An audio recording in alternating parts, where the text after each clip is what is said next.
in the church system in my community, meaning here, locally, in this city, there was limbo and purgatory. So we were taught that. Sorry, are those two different things? Yeah, babies go to limbo.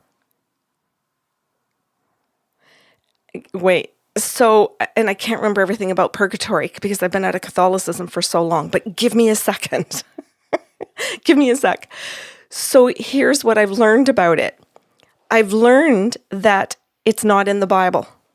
I've learned that limbo is actually not written into the New Testament or the Old Testament, but that at a particular time, men, meaning the priests, the Pope, the hierarchy, the archbishops and the bishops, whoever, and somebody might be able to totally correct me and say exactly who in the structured system that is a church, created limbo, dreamt up. Yes, they did. No, I'm changing language on purpose. Yes, I know. Dreamt up. They dreamt up limbo to put these babies into this place, which caused suffering. No, to create fear, yes, and control, yes, not to put babies, right, right. We're talking about a belief system. Yes, it is.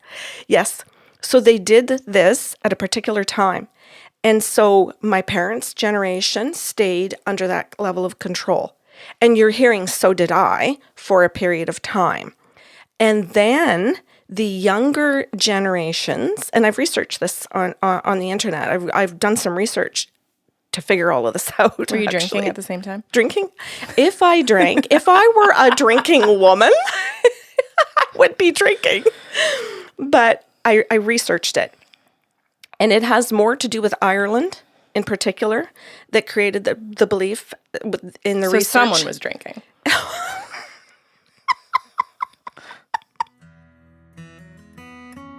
Thanks for listening to Coffee with the Sarlos. If you enjoyed the show today, help spread the love with a like, share, or review of the podcast.